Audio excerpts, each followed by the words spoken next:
Today we're going to be reading from Proverbs 27, verse 6. The wounds of a friend are trustworthy, but the kisses of an enemy are excessive. This is the word of the Lord. Please be seated. Thank you.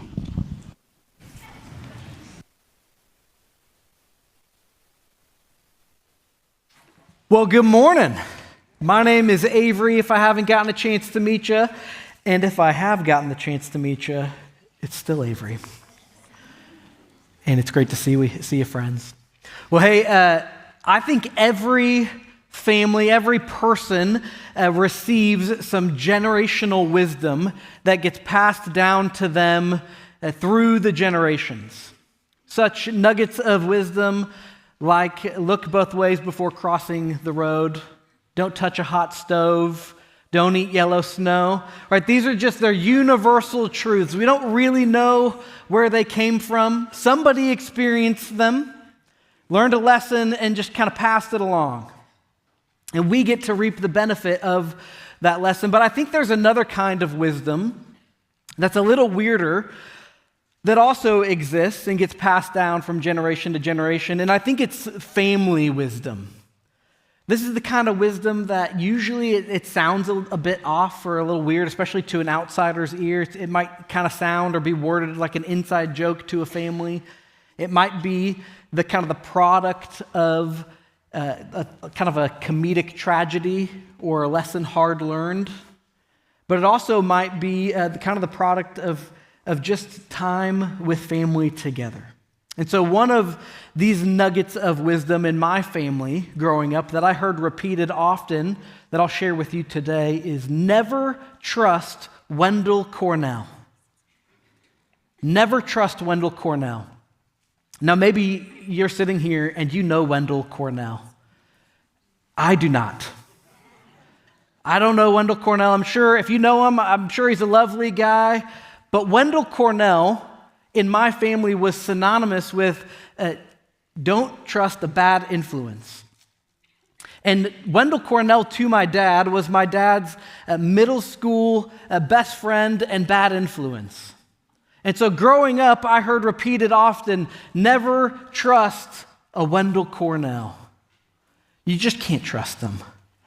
And now I could probably use the internet and try to find this guy, but I don't want to. Because in my mind, he's still bad. Never trust a Wendell Cornell. It was my dad's way of saying, hey, don't follow people who don't have your best interest in mind, even if they claim to be your friends. Right? A much more common way that we might say this is, hey, are you going to do something just because the people around you are doing it? Never trust a Wendell Cornell. Friendships are powerful.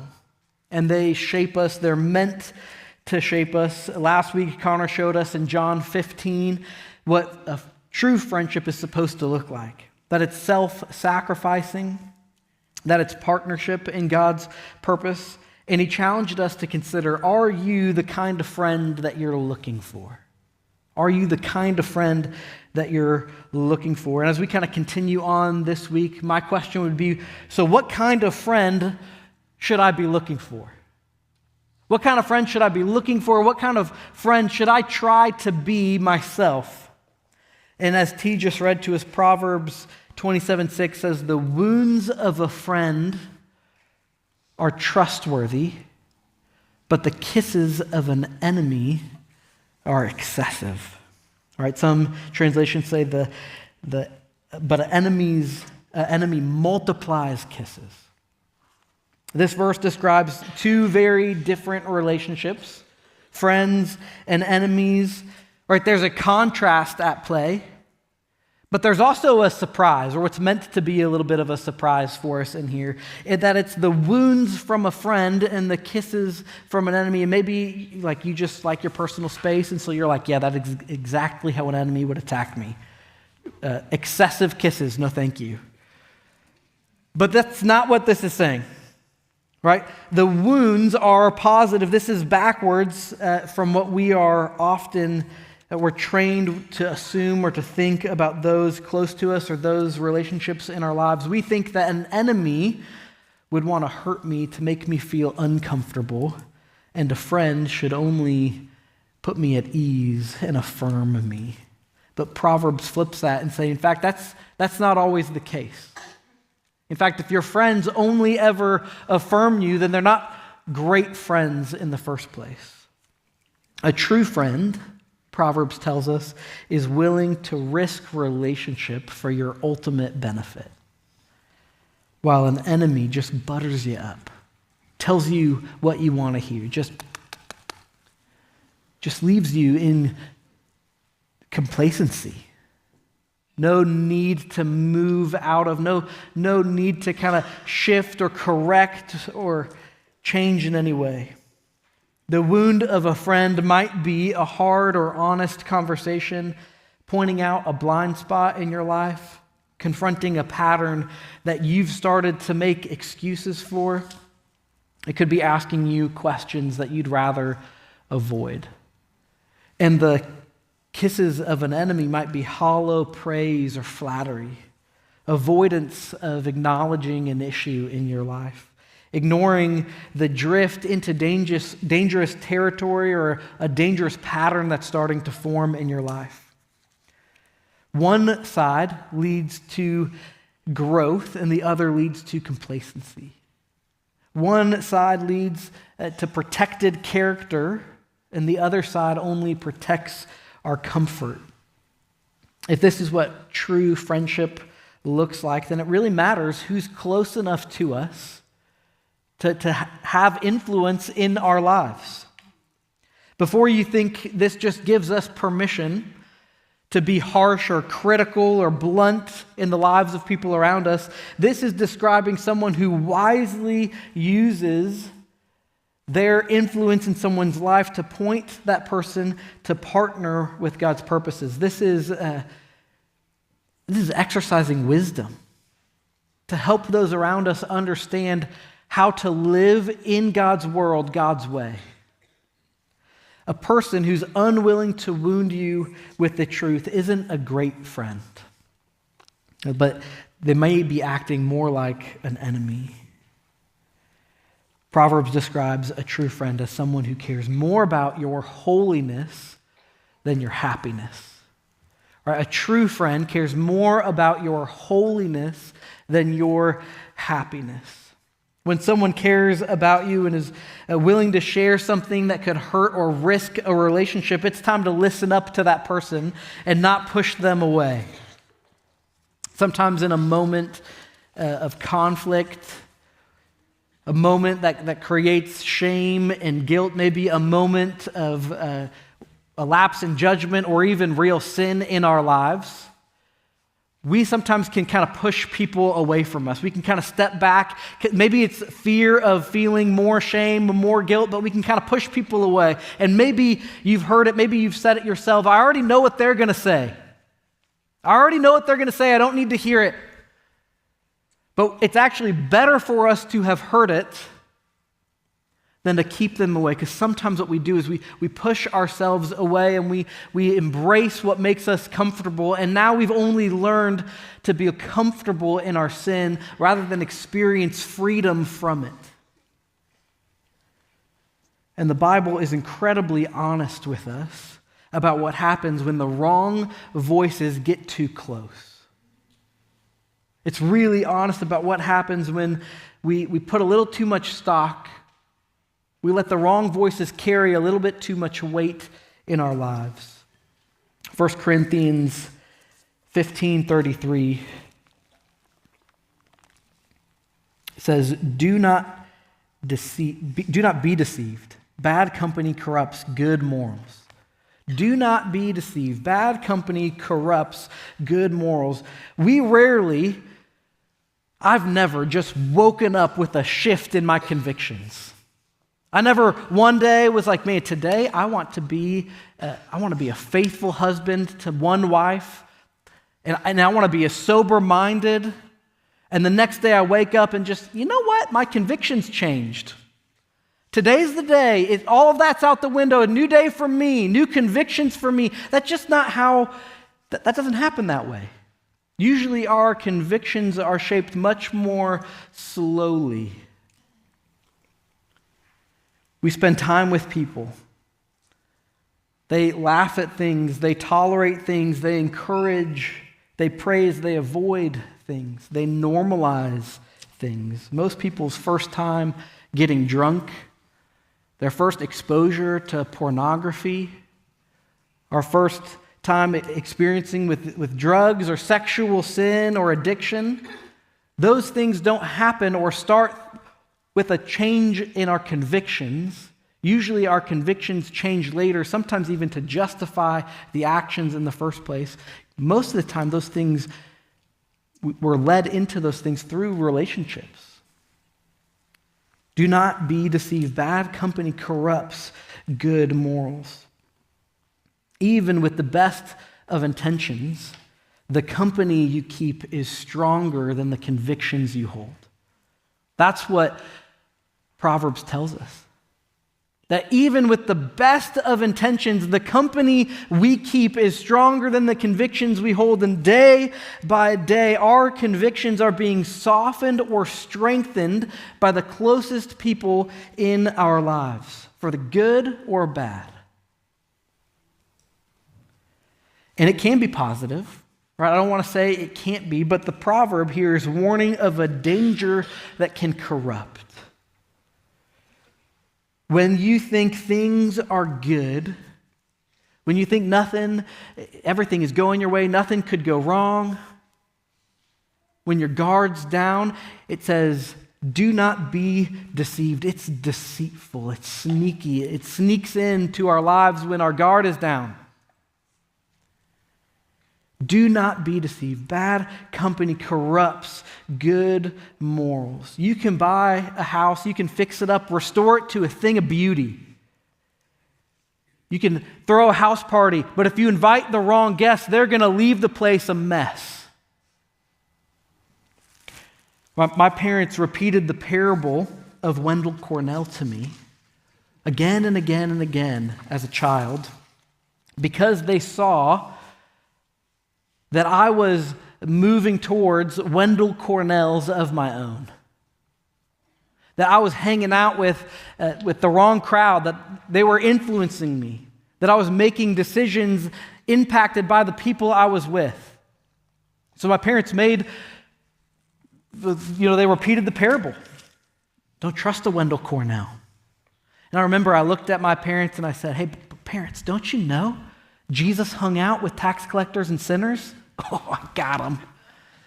The wisdom of my 12-year-old's, 15-year-old mind. And my mom looked at me, and someone already said, I think it was a student even. They're like, yeah, but that's Jesus, right? That's what my mom said. Yeah, but he didn't become one. Ooh, you got me, Mom. Good point. Jesus hung out with tax collectors and sinners, but he did not become one. So I thought, man, I could play with fire and not get burned. I thought, hey, the company I keep doesn't have to shape me, but I was deceived. The company you keep is stronger than the convictions you hold, which is exactly why Proverbs spend so much time warning and instructing us about our friends. Proverbs 13:20 says, whoever walks with the wise becomes wise, but the companion of fools suffer harm. The one who walks with the wise will become wise, but the companion of fools will suffer harm. You want to be wise? Walk with the wise. Jumping over to just one chapter ahead, Proverbs chapter 12, verse 26, it says, a righteous person is careful in dealing with his neighbor, but the way of the wicked lead them astray. Other translations say, the righteous choose their friends carefully, but the way of the wicked leads them astray. Right? This is not accidental.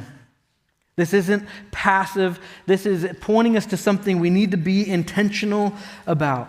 You don't become wise just because you admire wise people.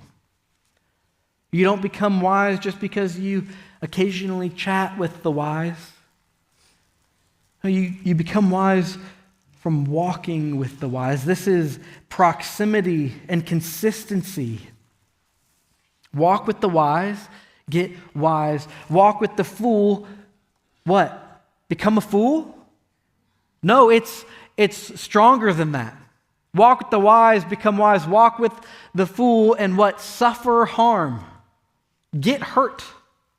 Experience the pain and the hardship and maybe even some turmoil in your life from choosing to walk with the fool, become the fool, and suffer harm. The closest friends shape who you become. Right? This is what the proverb is telling us. The closest friends, your closest friends, shape who you become. And your friends are louder and stronger than the convictions you hold. They are shaping you. And admittedly, I think this is the least challenging or provocative point that I'm going to make this morning. Right? The people you hang out with impact you, right? We get that.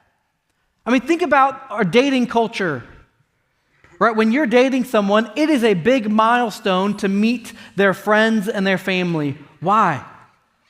Because if you were to meet all of their friends and their family and you found out that they were crazy or weird or dumb, it should give you pause. You should at least double take and think, ooh, did I miss something about them? When you go to meet the person you're dating's family and you pull up in your car to the front door and you see a yard sign, whatever it says, you're going to think, did I see that in this person? Did I know that or not? Right? Those closest to you shape who you become. Because most of us are just the average of the closest people in our lives. Most of us are just the average of the closest voices speaking into our lives, shaping us. So who actually belongs in that closest category? Who should we actually allow in to be the loudest voices of influence in our lives? I want to suggest that there should be circles, not just one bucket or category of friends in our lives. Think layers, like an ogre or an onion. Right, the outer circle, right, this is our circle of care. These are the people that God has put around us that we should care about. These are acquaintances, maybe coworkers, maybe neighbors that we know. Maybe this is even the neighbors that you don't know yet. Right? People that you are kind to, but not shaped by. People, maybe like your fourth grade friend that you haven't seen in a long, long time, but if you were to pick up the phone, you'd chat and have a great time with, right? You care about them, but they maybe don't have so much influence in your life. Maybe it's people even on Facebook. What they say, what they post, right? No one's probably like, I saw a Facebook post today, it ruined my whole day. If that is you, I'm so sorry, we could talk. But these are people we're called to care for, care about, but probably don't have a whole lot of influence directly in our lives. The next circle is those that maybe start to carry some influence. Maybe our voice might even have a little bit of influence in their life, and this is kind of the starting point of influence. These are still friends, but maybe they're a little less influential. They likely still hold a similar worldview.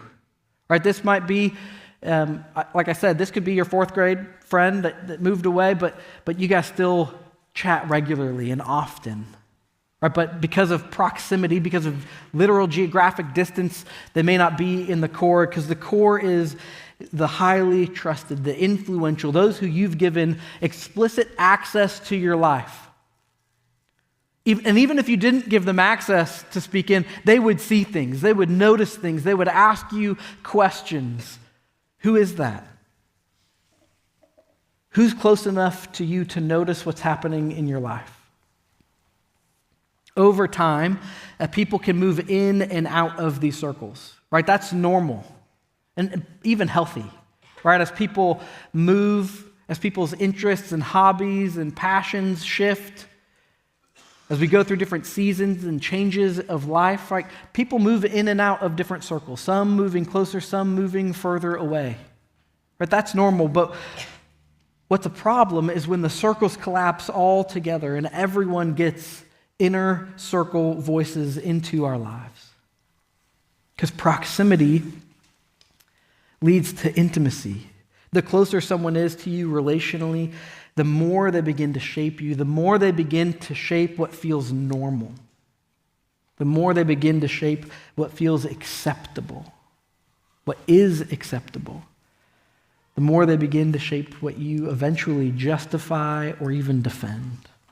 So let me ask you, are your friends headed where you want to go? Are your friends headed where you want to go? Your friends will determine your direction. Right? The Bible's so helpful. It uses the analogy in places like Hebrews chapter 12 of a race. Right? And if this was, one way to ask this question is, who's running the same race that you're running? Who has the same end goal? Who's pursuing the same things? So who's running the same race in the same direction? Right? Some of the people in our lives that we see running that race, running the same race in the same direction, some of them will be friends, some of them will be mentors, some of them will be coaches for a time, for a season, or for a lifetime. Right? If this was another message, I tell you, some of them will be cute. That's who you run up next to, link arms with, and marry, and continue running the race with. Right, to give you some other words of wisdom from my family, especially this first row of you students, the most important decision you could ever make in your life is following Jesus. The second is who you marry, because they are the closest relationship that are going to impact this pursuit. But the same is true for all of us. The same is true for all of us in all the relationships in our life. Who's running in the direction that you want to go as well? Who's running the same race in the same direction? Instead of choosing friends based on convenience, history, fun, we can choose based off of direction. And not everyone belongs in your inner circle. You can be friends and you can be friendly with a lot of people, but only a few people should have direct influence over your direction, your decisions, your values. So let me ask you, do your closest friends share your values or just your interests? Do your closest friends share the same values or just your interests? Are they helping you become more of who you want to be? More of who God might be calling you to be? Or are they inviting you or pulling you in a different direction? Who has the loudest voice in your decision making? Who has the loudest voice in your decision making? Have you given someone access? Whose opinion do you seek? If you were to start to drift spiritually, who would notice? If you were to start to drift spiritually, are there people in your life that would notice and that would ask, what's going on? Who is that for you? If you are hearing me, you might feel a tension in this. Because aren't we meant to be salt and light in the earth? Wasn't Jesus friend to sinners? Aren't we called to make disciples of all nations? Aren't I called to go to all people in all places and care for them and share the gospel? And yeah, you are. And yeah, Jesus is. So what do we do with this tension? Because I'm not telling you that you can't be friends with people outside the church. Obviously, we're still called to love and care for and go to the world as a friend. But if you want to be the kind of friend the world needs, you can't let the world be the voice that's shaping you. There's no substitute. We've been given something to listen to help shape us in God's word and in God's people. If the people closest to you are pulling you away from Jesus, and you are refusing to create distance because you don't want to feel disloyal to them, then you aren't loving them well in the first place. And I know that sounds harsh. I know that's challenging, but I'll say it again. If the people closest to you are pulling you away from Jesus and you are refusing to create distance because you think it would be disloyal, then you're not loving them well in the first place. You're showing them a version of Christianity that doesn't actually change anything. You're showing them a watered-down gospel, a gospel that doesn't need to change or impact the way you live. A gospel that tells them that you can claim Christ and it doesn't change or affect your life. It doesn't change how you work or how you spend your time. It doesn't affect how you spend your money, your resources. None of that needs to be affected. And that's not loyalty. That's not love. And this brings us back to Proverbs 27:6. The wounds of a friend are trustworthy. The wounds of a friend are trustworthy, but the kisses of an enemy are excessive. Are you allowing there to be closeness relationally, but by means of excessive kisses, where there needs to be gentle truth? A true friend cares more about your holiness than your happiness. A true friend cares more about the holiness than just the happiness of those around them. The reason we know what this kind of friendship looks like is because this is exactly what Jesus has shown us. That he loved us enough to tell us the truth about our sin. That separated us from a perfect, holy, loving God. And he loved us enough to do something about it. He loved us enough not to leave us comfortable in our sin, not to let us get comfortable in our sin, our distance, drifting, separated apart from God. But he did something. He came to the earth and lived a perfect life you and I couldn't live and died a death that you and I deserved. He loved us enough to be wounded for us so that we could be healed. Isaiah 53 says, he was pierced for our transgressions. He was crushed for our iniquities. The punishment that brought us peace was upon him. By his wounds, we have been healed.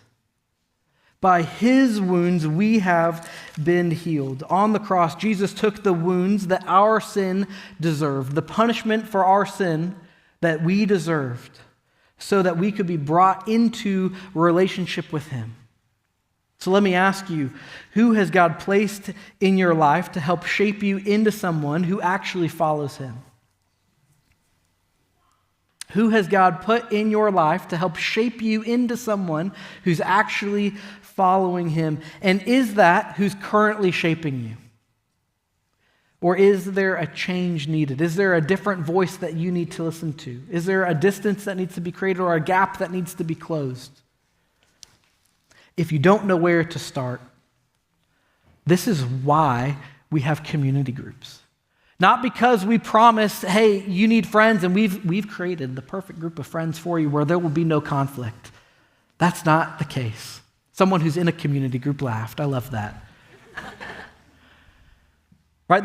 That's not the point of community groups. The point of a community group is having a group of friends that care about one another, but are ultimately connected and pursuing the same direction and pursuit in life and relationship with Christ, and can encourage us along the way. We're called to spur one another on towards love and good deeds.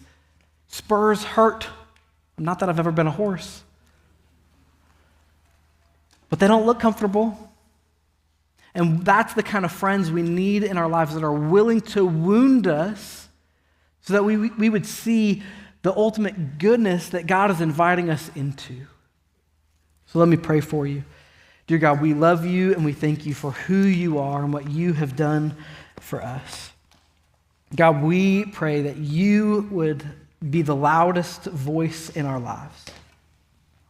God, that we would listen to you, that we would seek you. And God, we thank you for the people in our lives that you have put around us that love you. God, we thank you for the truth that just as it can be the case that bad company can corrupt good morals, God, it's also the case that you put those around us that love you and spur us on towards love and good deeds. And so, God, give us the courage, the wisdom to let the right people speak into our lives so that we might know you and love you and serve you today and all the days of our life. Amen.